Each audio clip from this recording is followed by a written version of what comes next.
Hi students, இன்னைக்கு நம்ம class 11 chemistry basic concepts of chemistry lessonல first choose the best answerல 1 to 5 fifth question வரைக்கும் இந்த வீடியோல பார்க்கலாம். 40 ml of methane is completely burnt using 80 ml of oxygen at room temperature. The volume of gas left after cooling at room temperature அப்படினுட்டு கேட்டிருக்காங்க. ஓகேவா? இப்போ இதுக்கு எப்படி பண்ணலாம் அப்படின்னா methane gas 40 ml of methane gas நம்ம ஈக்குவேஷன் எழுதிடுவோம். மீத்தேனுக்கு தெரியும், ஃபார்முலா தெரியும், CH4 completely burnt with using 80 ml of oxygen O2 gives carbon இருக்குது, ஹைட்ரஜன் இருக்குது, ஆக்சிஜன் இருக்குது. அப்போ நமக்கு என்னென்ன ப்ராடக்ட்ஸ் கிடைக்கும்? கண்டிப்பாக CO2 ஒன்று கிடைக்கும் ப்ளஸ் H2O. ஓகேவா? இதுதான். இப்போ நம்ம இதை பேலன்ஸ் பண்ணோம்னா இங்கே வந்து H வந்து 4 இருக்குது, அப்போ இங்கே நம்ம 2 போட்டுக்குவோம். அப்போ இங்கே ஆக்சிஜன் இங்கே 2 இருக்குது, இங்கே 2 இருக்குது, 4 இருக்குது, அப்போ இங்கே ஒரு 2 போட்டுக்குவோம். ஓகேவா? ஈக்குவேஷன் இப்போ நம்ம ஃபார்ம் பண்ணியாச்சு. ஈக்குவேஷன் ஃபார்ம் பண்ணிவிட்டு இப்போது இதில் வந்து ஸ்டாக்கியோமெட்ரிக் கோஎஃபிஷியன்ட்ஸ் பார்த்துக்குவோம். ஓகேவா? இதில் ஸ்டாக்கியோமெட்ரிக் கோஎஃபிஷியன்ட்ஸ் பார்த்தீங்கன்னா ஒன் செகண்ட் இங்கே பாருங்கள். ஸ்டாக்கியோமெட்ரிக் கோஎஃபிஷியன்ட்ஸ் என்னென்ன இருக்குது? நமக்கு CH4 plus O2 gives CO2 plus H2O இல்லையா? இங்கே 2 போடுறோம், இங்கே 2 போடுறோம். ஓகே, இப்போ ஸ்டாக்கியோமெட்ரிக் கோஎஃபிஷியன்ட்ஸ் பார்த்தீங்கன்னா CH4 எத்தனை இருக்குது? 1 இருக்குது, O2 2 இருக்குது, CO2 1 இருக்குது. ஓகே, இப்போ volume of reactants allowed to react. Volume of ரியாக்டன்ட்னா 40 ml ஆஃப் மீத்தேன். இது வந்து 40 ml, இது 80 ml. ஓகேவா? அப்போ 40 ml ஆஃப் 40, இது 80 mlன்னு கொடுத்துருக்குறாங்க அவங்களே. ஸோ இது 80 ml, இது 40 ml. இப்போ ரியாக்டன்ட் இது allowed to react, இது எழுதியாச்சு நம்ம. வால்யூம் ஆஃப் ப்ராடக்ட் ஃபார்ம்டு என்னென்னது? நமக்கு CO2 தான் கேஸ் ஃபார்மில் இருக்குது இல்லையா? இப்போ CH4 வந்து ஒரு மோல் இருக்குது இல்லையா? ஸோ அது பண்ணும்போது நமக்கு என்ன கிடச்சிருக்கு? 40 ml ரியாக்ட் ஆகுது, CO2 கிடைக்கும். அதுவும் என்னது? ஸ்டாக்கியோமெட்ரிக் கோஎஃபிஷியன்ட் என்னது? அப்போது அதுவும் 40 ml தான் கிடைக்கும் நமக்கு. ஓகேவா?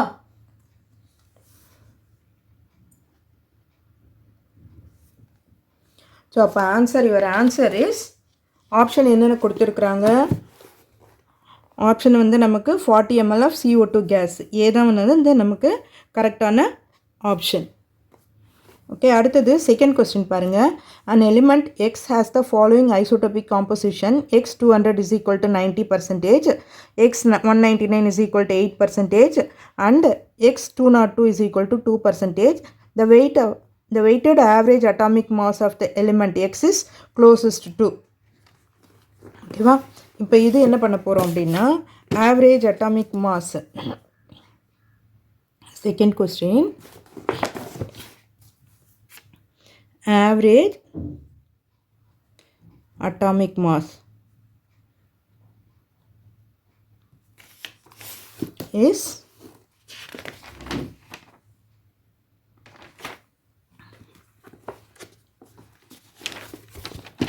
நமக்கு ஆவரேஜ் அட்டாமிக் மாஸ் என்ன ஃபார்முலா தெரியும்? ஆவரேஜ் அட்டாமிக் மாஸ்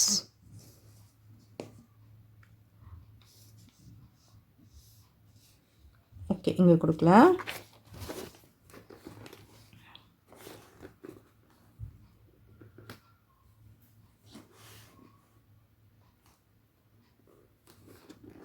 அதாவது mass into average atomic mass is equal to mass divided into average atomic mass. என்ன பண்ணோம்னா mass of the element into percentage of abundance.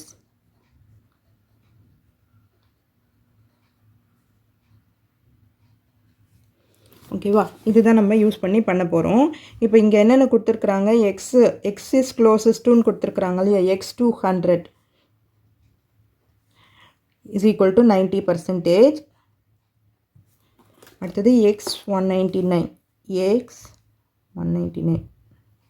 is equal to 8%. அடுத்தது X202 is equal to 2%. இதுதான் நமக்கு கொடுத்துருக்குறாங்க இல்லையா. இப்போ இதிலிருந்து நம்ம வேல்யூஸை கண்டுபிடிச்சிக்கோம். Average atomic mass is equal to mass into percentage of abundance. இப்போ எக்ஸ் இஸ் ஈக்குவல் டு நம்ம கண்டுபிடிக்க போகிறோம். அட்டாமிக் மாஸ் எக்ஸோடது இஸ் ஈக்குவல் டு மாஸ் வந்து 200 இன்ட்டு 90/100 ப்ளஸ் 199 into 8/100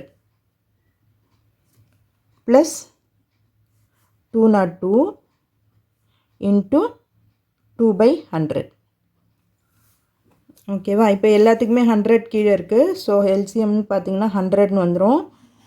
இது ரெண்டுத்தையும் மல்டிப்ளை பண்ணோம்னா நமக்கு 200 2 9s are 8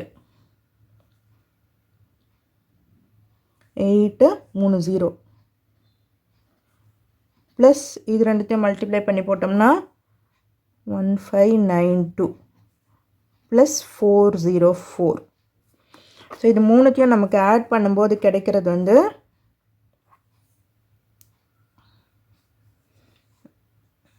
42609 459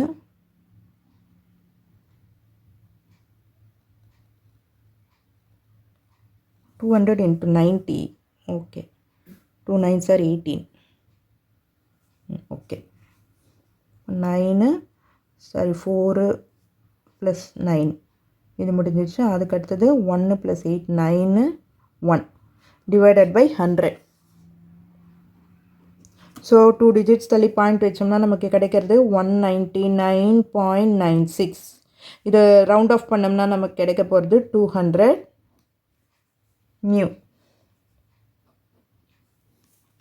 ஓகேவா. அப்போ க்ளோசஸ்ட் டு இது 199.9 இருக்கிறதால நம்ம 200ன்னு எடுத்துக்கணும். உங்களுக்கு ஆப்ஷனில் பாருங்கள் 199ம் கொடுத்துருக்காங்க. இதை சூஸ் பண்ணாதீங்க. ஸோ 200 mu தான் யுவர் ஆன்சர். ஓகேவா. அடுத்தது பாருங்கள் அசஷன் ரீசன் கொடுத்துருக்குறாங்க. 2 mole of glucose contains 12.044 into 10 to the power of 23 molecules of glucose. இது அவகேட்ரா நம்பர் படி நமக்கு கரெக்டுன்றது தெரியும். 2 moles of glucose contains 1 mole வந்து நமக்கு என்ன வரும் 1 mole தேர்ட் சம்க்கு 1 moleக்கு என்ன கிடைக்கும் 1 mole is equal to 6.022 into 10 to the power 23 Avogadro number இது. ஓகேவா. Avogadro number. ஸோ அப்போ 1 moleக்கு அதுனா இப்போ 2 molesக்கு என்ன பண்ணுவோம் 2 into 2 molesக்குனா 2 into 6.022 into 10 to the power 23 பண்ணும்போது 6.022 2 2s are 4 4 0 12.044ன்னு கிடைச்சிருக்கு into 10 to the power of 23. So first assertion is correct.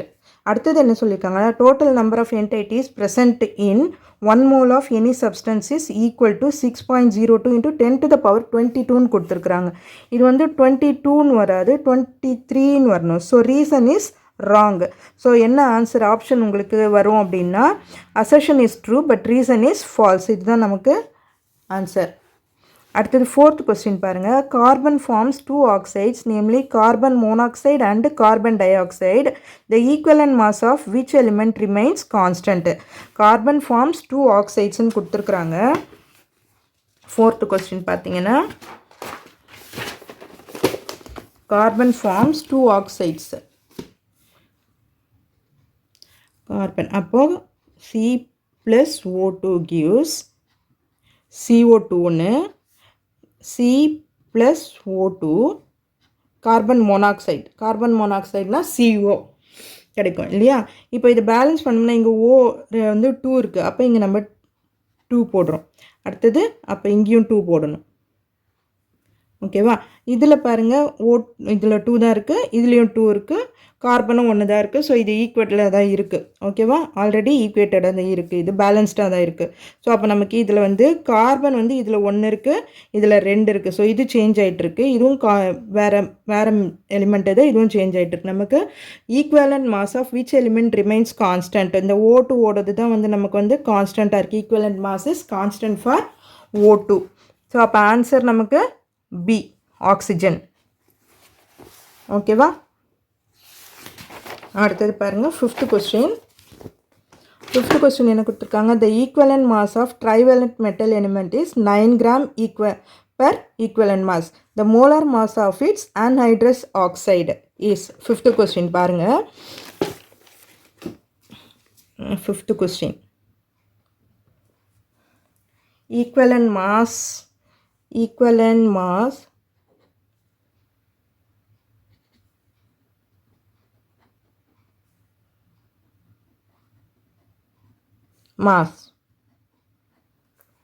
is equal to mass of the metal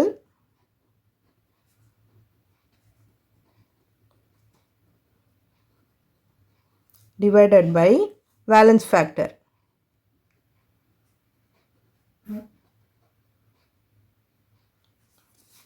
Valence factor. இப்போ mass of the metal என்ன கொடுத்துருக்குறாங்க? given mass of the trivalent metal is equal to mass equivalent mass என்ன கொடுத்துருக்காங்கன்னா 9 gram per equivalent is equal to mass of the metal நமக்கு தெரியாது, mass இது தெரியாது, valence factor என்னும்போது 3, ஏன்னா ட்ரைவேலண்ட்னு கொடுத்துருக்குறாங்க. ஸோ அதனால் 3ன்னு எடுத்துக்கிறோம். இப்போ இதை கிராஸ் மல்டிப்ளைல இங்கே கொண்டு போனீங்கன்னா mass is equal to 9 into 3 is equal to 27. But இது கிடையாது ஆன்சரு.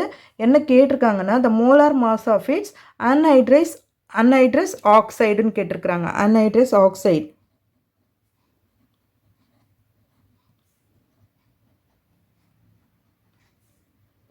அப்போ ஆக்சைடு ஒரு மெட்டல் இருக்குது,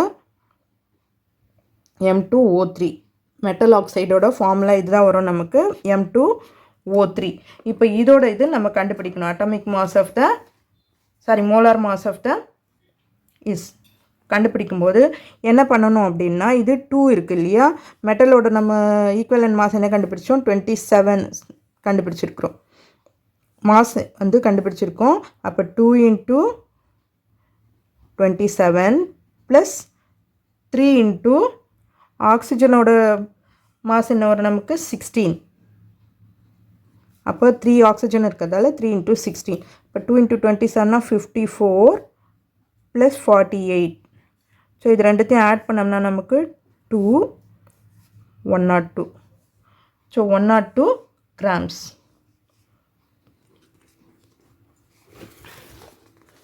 ஃபிஃப்த் கொஸ்டினுக்கு ஆன்சர் 102, ஆப்ஷன் ஏ. ஸோ அடுத்த 5 கொஸ்டின்ஸ் வந்து நமக்கு நாளைக்கு வீடியோவில் உங்களுக்கு அப்லோட் பண்ணுறேன். ஸோ இந்த வீடியோ உங்களுக்கு யூஸ்ஃபுல்லாக இருந்ததுன்னா சப்ஸ்கிரைப் பண்ணுங்கள், மறக்காமல் உங்கள் ஃப்ரெண்ட்ஸோடவும் ஷேர் பண்ணிவிட்டு பாருங்கள் ஸ்டூடெண்ட்ஸ். தேங்க்யூ.